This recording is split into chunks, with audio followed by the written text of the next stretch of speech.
What's up, everybody? Mystic Quest Randomizer just received patch 1.6.0 and with it a pretty large amount of feature updates.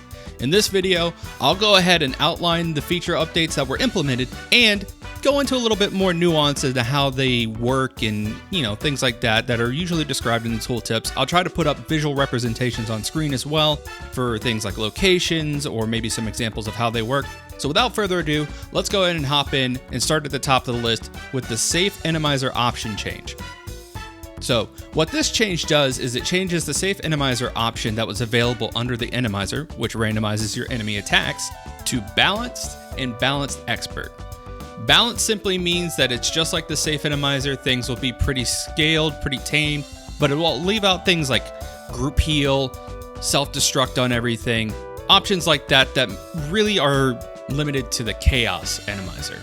Balanced Expert is the same thing as Balanced, except now the attacks that are shuffled into the Enemizer tend to hit a little bit harder and are more geared towards players who are really familiar with the Randomizer and Mystic Quest and are looking for more of a challenge without it being too wild like Chaos. Along with that Enemizer change, there's now a new toggle that turns on a progressive Enemizer. What this toggle does is makes it so that enemies of the same type will share the same attack pool. So any slimes that get randomized shuffled attacks, all the progressive slimes throughout the game will have those same attack pools. Under the map section of the randomizer page, there's been a couple changes to how shuffling works. Overworld Shuffle has been separated out from the dropdown and made into a toggle. So what this means is you can go ahead and shuffle the dungeons without changing the overworld now, or simply toggle on Overworld Shuffle and it'll change the overworld locations.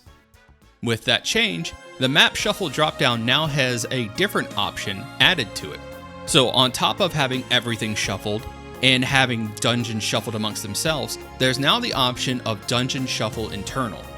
What this does is it takes a singular dungeon, let's say Bone Dungeon in this instance, and it shuffles the floors amongst itself.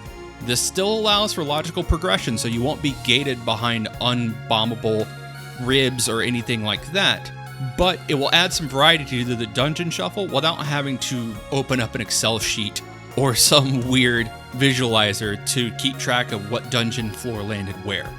As a part of this 1.6 update, anytime you do a dungeon shuffle as well, let's say you do dungeons mixed, the 4 main crystal bosses, Pazuzu, Rex, Hydra, and Golem, will all now be located within their respective dungeons. So, if you go into the Ice Pyramid Overworld location, you will always run into Ice Golem. Same thing with Lava Dome. If you go into Lava Dome, regardless of how you have it mixed up, Hydra will always be there somewhere inside the dungeon. The only caveat to this is going to be Pazuzu. Pazuzu can be anywhere, especially if you do Dungeon Shuffle mixed. However, floor 7 will always be on the Pazuzu's tower location. What this means is that you'll have to hunt down and kill the Jerkbird, but you will always know where to go to save the Crystal of Wind.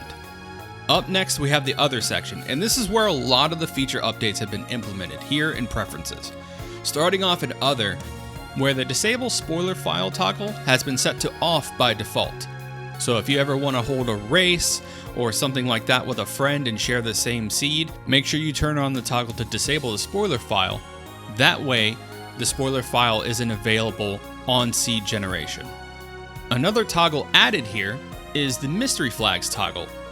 Once you have all your settings set on the website, you can toggle on mystery flags and hide all of the flag settings, so that way if you want to have like a fun surprise run, or let's say some wild shenanigans where you send it out to a group of friends and have them try it but they don't know what the settings are until they get into the seed, that's what this toggle does. Just keep in mind that once you flip that toggle, it'll hide all the settings on the page, and the only way to undo it is to reset all your settings, so make sure that you have what you want before you hit that toggle. Last up in Other, our biggest change to the randomizer is the addition of hint NPCs. Turning this option on will add a hint NPC to the 4 major towns of the game. In Foresta, the NPC will be at a table in the Dab House. In Aquaria, the NPC will be located in the inn on the right hand side. In Fireburg, the NPC will be located in the inn at a table just past the seed vendor. And in Windia, the NPC will be at the inn at the table where Phoebe is standing after you do her wintry cave check. These NPCs will provide hints for items that you do not already have in your inventory, and will update their hints as you get items. So let's say an NPC will offer a hint for an item that you don't have and you find it later without accepting the hint. They will then change their hint to a new item. Additionally, these NPCs can be set to free, where they'll give their hints at no cost, fixed, to where all hint NPCs hints will cost the same amount of GP, or progressive, where the hint NPCs hints will increment based on a setting that you choose, starting at 125, 250, and lastly, an additional 500 GP per hint. So that option's there, it's awesome, I suggest checking it out. It adds a cute little robot NPC to the game as well. Our last set of changes are in the preference section. First up, we have reduced battle flashes. Any flashes on the screen that would happen, let's say at the start of battle, or when swinging a sword or an axe on the Morning Star, can be removed by turning this toggle on. So if anybody's getting tired of being flashbanged in a dark room by attacking enemies, this is the toggle for you. The next feature added is under the music mode drop down. Outside of normal and shuffle music, there's now a mute music option. So for anybody who, let's say, is streaming the game but wants to have a music player where chatters can donate and play songs on stream, this option is available for you so you can keep the game sound effects going while just having the music removed from the game. And last but not least, we've had another batch of custom player sprites added to the game. Again, these are added in batches and are generally submitted to the randomizer through our Discord, so if you aren't a part of the Discord yet and you want to make custom Ben sprites, please join the link at ffmqrando.net, open the sandwich button on the left-hand side, and join the community Discord. Submit your character sprite ideas, and Ham will basically update those in batches in future randomizer updates. And that's the patch. Like I said, a lot of great quality of life features added, some great customizations added to an already existing group of awesome customizations, and overall just increasing the fun of the randomizer. Again, if you haven't tried this out for yourself, you can find the randomizer at ffmqrando.net, and from there's a link to the community Discord if you want to hop into the Discord and be part of the discussion and part of development or provide feedbacks on future updates. But that's going to do it for me today, folks. Going to keep this one short and sweet.